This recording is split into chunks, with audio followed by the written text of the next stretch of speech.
The afternoon sun bathed the upscale neighborhood of Volmont Heights, pouring its golden rays onto lawns so green, so perfectly mown that they seemed unreal, like carefully laid synthetic carpets. Here, everything exuded discreet wealth and measured luxury. The sculpted hedges formed precise arabesques, the bushes trimmed into impeccable spheres, and the cobblestone paths gleamed in the slightest ray of sunlight, washed more often than most of the sidewalks in the next town.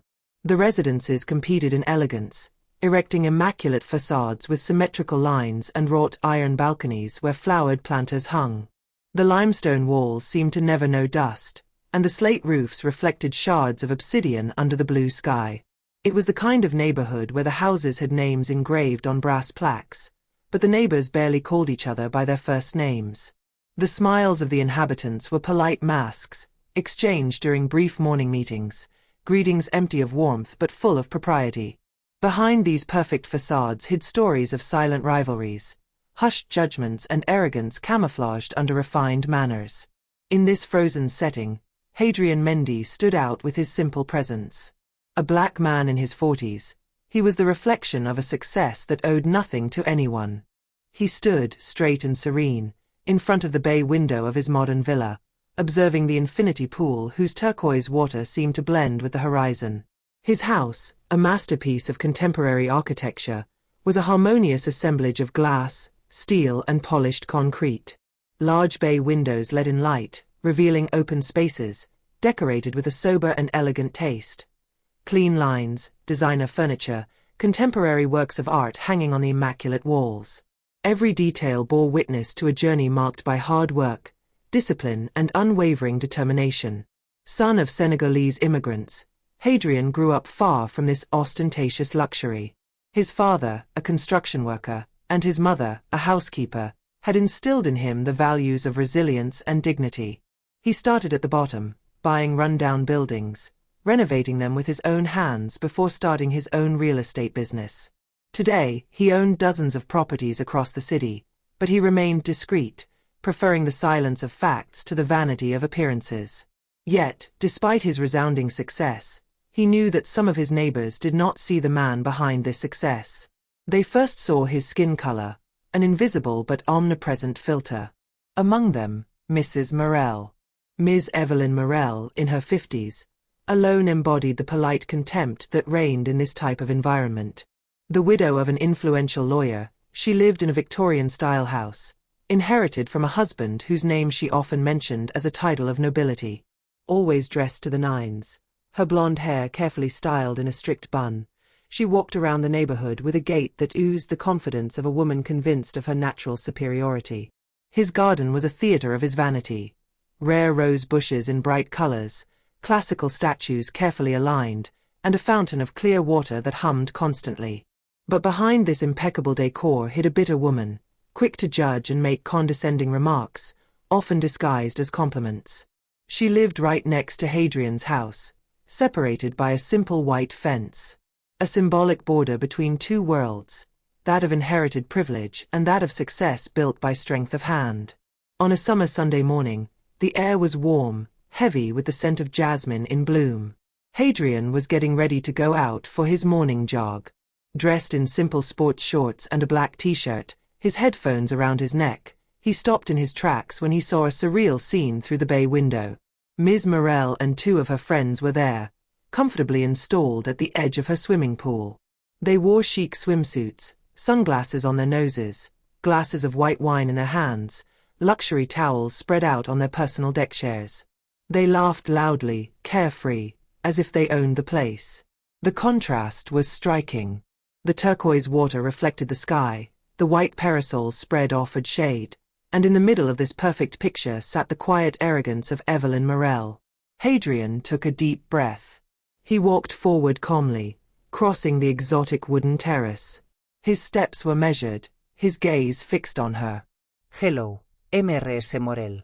May I know what you are doing here? He asked in a calm, almost gentle voice. Mrs. Morel barely looked up behind her sunglasses. Oh, Hadrian, is that it? She replied in a light tone, as if she was searching for his first name in a corner of her memory. Look, it's so hot, and your pool is sitting there unused.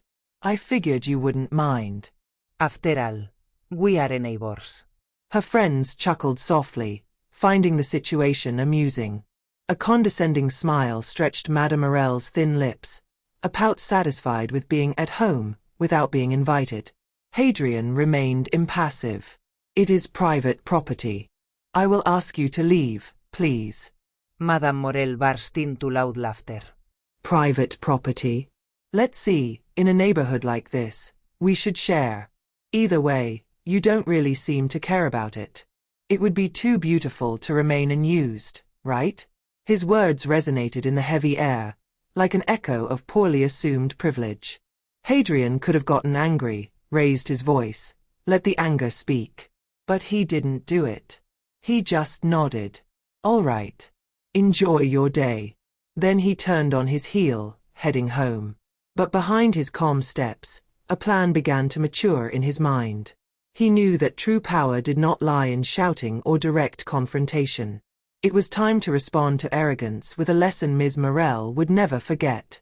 Hadrian knew that confronting Madame Morel directly would only reinforce his arrogance. He decided to respond differently, with intelligence and strategy. Rather than give in to emotion, he transformed the silent humiliation into a calculated lesson. He had state-of-the-art security cameras installed around the pool, carefully hidden, capturing every detail in high definition. The angles were meticulously chosen so as not to miss anything. Discrete lenses fixed on the corners of the roof, others integrated into the garden lights.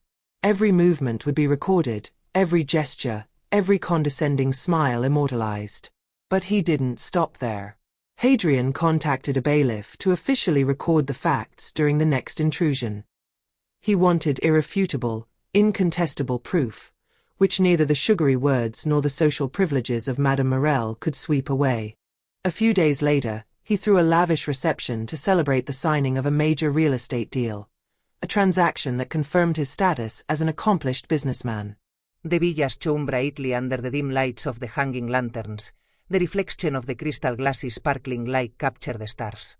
Distinguished guests were present, influential entrepreneurs, renowned lawyers, curious journalists, and even a deputy mayor, symbol of the circles of power in which Hadrian now navigated with ease. The setting was perfect for an unexpected demonstration. As expected, Mrs. Morel did not resist temptation. True to her arrogance, she took advantage of a moment of apparent calm to once again enter Hadrian's property, accompanied by two friends who shared her smugness. They crossed the low fence without the slightest hindrance, settling down at the edge of the pool as if the place belonged to them.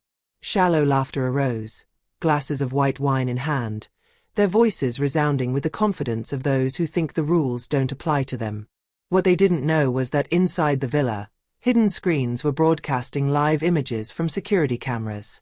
Hadrian discreetly invited his guests to observe the scene. A silence ensued, followed by indignant murmurs. Indignation seeped into the room like a cold draft. A renowned lawyer, specialist in real estate law, turned to Hadrian, visibly shocked. You should file a complaint for trespassing. This disregard for fundamental laws is unacceptable. Hadrian, with an impassive face, gave a slight smile. That's exactly what I planned to do. The next morning, a bailiff gave Ms. Morel a summons for illegal trespass on private property. Surprise was visible on her face, a mixture of disbelief and panic, as if the very idea of being held responsible for her actions was foreign to her. She tried to defend herself, claiming a misunderstanding, an excess of familiarity between neighbors. But the evidence was overwhelming, clear, indisputable. During the hearing, the room was full. Hadrian, dressed in a sober suit, remained dignified and calm. Ms. Morel's lawyer tried to downplay the incident, calling it a simple misunderstanding between neighbors, and pleading for his client's good faith. But when Hadrian stood up to speak, silence imposed itself. It's not a misunderstanding. It is an abuse of privilege, a contempt disguised as familiarity.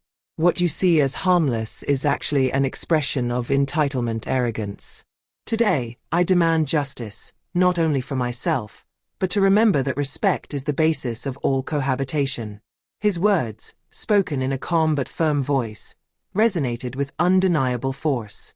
The judge, visibly impressed by the clarity of his speech and the dignity he embodied, sentenced Ms. Morel to a substantial fine and a public apology.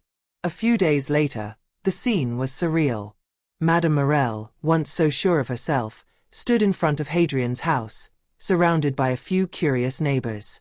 Her voice shook slightly as she read her apology, trying to maintain some semblance of dignity. But the mask had fallen. Hadrian listened to him without blinking, impassive. He didn't need her apology. The real victory was not the judicial conviction, nor even the public humiliation. No, victory lay in having demonstrated that no arrogance, no condescension, could diminish his value. He didn't raise his voice, he didn't give in to anger. He responded with intelligence and dignity. As she walked away, head bowed, Hadrian murmured to himself, a light smile on his lips. Respect is not imposed by force. It is earned through integrity. Then, with a leisurely step, he returned to his swimming pool, in peace, under the sun of a neighborhood where the masks had finally come off.